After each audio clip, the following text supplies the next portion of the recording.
Welcome back, strangers. Everyone remembers their first car. You finally have the freedom to go anywhere. Many people's first big purchase in life is a car. Yet so much time and money goes into finding the perfect car at the right price from the least shadiest salesman or previous owner you can find and somehow trust. But you never know until it's too late if you got a good deal or a lemon that you'll end up regretting all the repairs that you have to pay for just to simply keep the car on the road. There's always a little mystery to that car that you'll end up driving so many hours, sometimes zoning out, texting, and not paying attention to everyone around you that at any moment you could potentially injure or kill.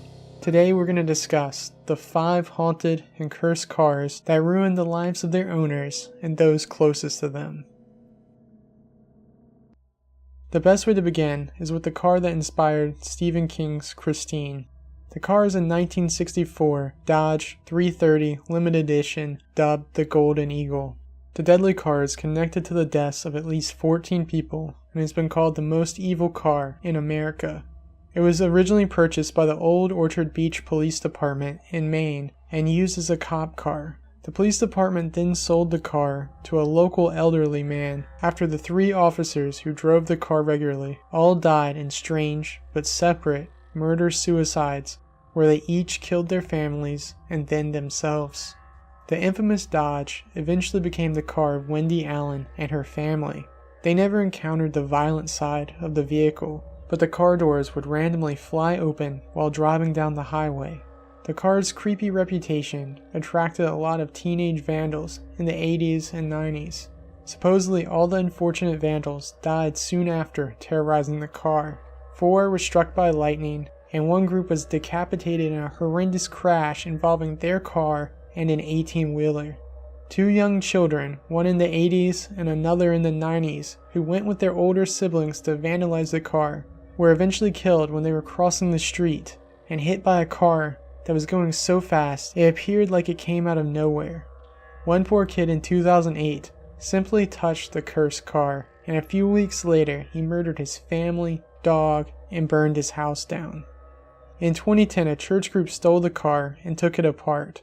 They believed a demon was inhabiting the vehicle, so they chopped it up and distributed the different parts of the car to various junkyards, so the car could never be whole again. Owner Wendy Allen was able to use the internet to help retrieve most of the car, but is currently sitting in pieces and hidden from future vandals. Many remember the assassination of Archduke Franz Ferdinand that began World War I.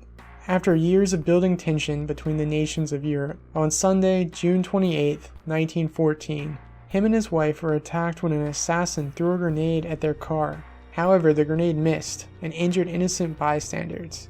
After visiting the governor's residence, Ferdinand and his wife took his open-air limo to visit those innocent people at the hospital who were injured in the attack earlier that day. Unfortunately, Ferdinand's trusty limo stalled when another assassin walked out of the cafe and saw the Archduke and his wife sitting there out in the open. The assassin shot his target and his wife through the head and throats. But that was only the beginning of the misery connected to the Death Limo. During the next 12 years, the limo was owned by 15 different people and involved in several accidents that led to 13 deaths, not counting the over 17 million people who were killed as a result from World War I that all began with the cursed car.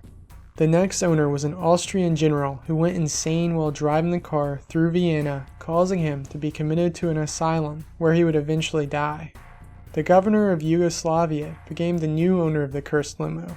At first he loved it and did not believe any of the superstitions surrounding it until he was involved in 4 different accidents involving the car. In the last accident he lost his arm, prompting him to finally sell the car to his friend who was a doctor. The doctor only bought the limo on a dare, and within 6 months he was killed when he flipped the car over in an accident that crushed him. A captain in the German army bought the vehicle, but died when he crashed the car trying to avoid 2 pedestrians crossing the road. However, he somehow still managed to hit them, and all 3 were killed in the accident. Soon after, a Swiss race car driver was killed when he flipped the limo when he decided to take it out for a joyride, not believing any of the superstitions surrounding it. The farmer who towed the wrecked limo back was crushed by the car when it fell on him before he could finish towing it back into town. The final victims were a Romanian man who owned the car and his friends in 1962. The unfortunate group were killed on their way to a wedding when the Death Limo spun out of control. All 5 in the car were killed. Finally, the car was donated to the War History Museum of Vienna, where it still sits, possibly waiting for its next victim, who is brave enough to take it out for a drive. The mystery of the Black Volga spread across the Soviet Union in the 1960s and 70s.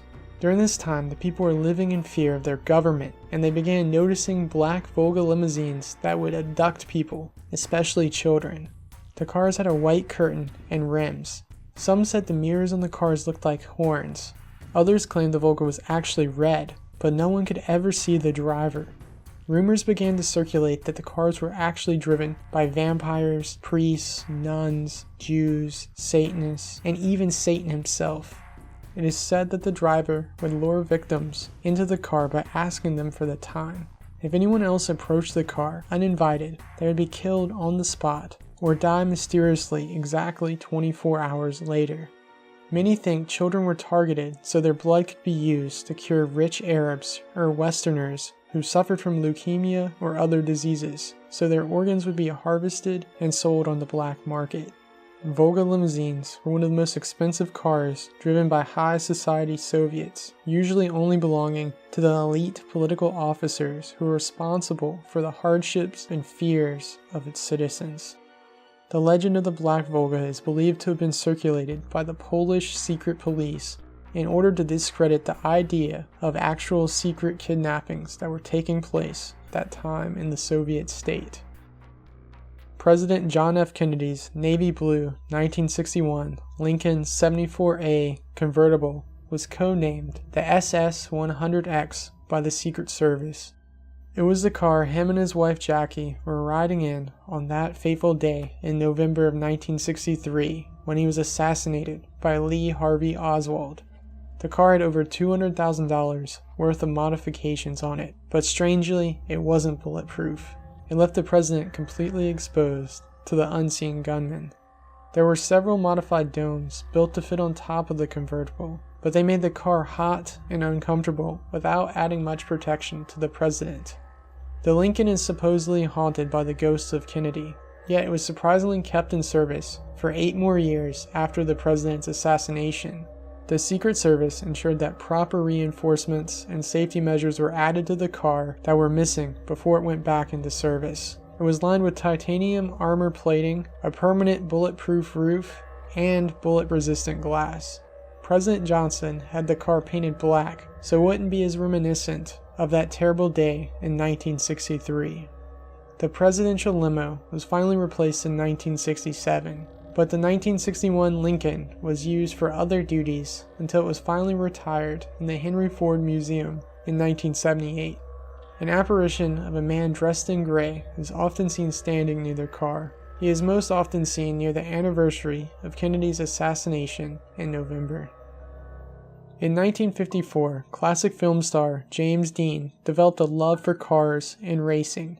After filming East of Eden, he purchased various vehicles including a Porsche 356 and a Triumph Tiger. He began competing in novice class car races and hoped to one day compete in the Indianapolis 500. But on September 30th, 1955, James was driving his Porsche 550 Spyder to a race in Salinas, California. He had named the car Little Bastard, and that evening it lived up to it when James lost control and flipped it into a gully. The wreck severely injured the passenger in the car, but James wasn't as lucky. He was pronounced dead on arrival at a nearby hospital. Yet that wasn't the end of Little Bastard. James's friend, George Barris, took what was left of the car and sold its parts to other drivers. The drivetrain and engine went to 2 doctors who shared the same dangerous passion for racing that James had. The 2 men entered the same race, and both were involved in horrific crashes. One was killed, and the other was severely injured. This convinced George that Little Bastard was cursed, and he donated the remains of the car to the California Highway Patrol. They wanted to display the car as a warning to other drivers, but the building they had it on display burned down. The only thing left in the debris of the fire was Little Bastard. So the highway patrol began taking the car to schools to warn careless teenagers of the dangers of the road. On its way to one school, the cursed car broke free from its hauler and caused another fatal car accident. While at another school, the car got loose from its display and fell, breaking a student's hip. The car fell from a trailer transporting it again and crushed an unfortunate driver. Finally, 2 thieves were injured when they attempted to steal the blood-stained car seats and steering wheel. This prompted the highway patrol to return the remains of Little Bastard to George, but they mysteriously disappeared from the flatbed truck that was returning them. The cursed car hasn't been seen since. Who knows if that was truly the end of Little Bastard. Thanks for watching, strangers. This video was suggested by our subscriber, Johnny Firehead. If you have an idea for a video, comment it below, along with which haunted car story you thought was the creepiest. We release new videos every Wednesday and do a live podcast Friday nights at 8 p.m. Eastern Time. If you enjoyed this video and want to help support us, please leave us a like, comment, and subscribe if you haven't already done so. Or consider becoming a patron, where you get to see extra videos we make each month. And as always, stay strange.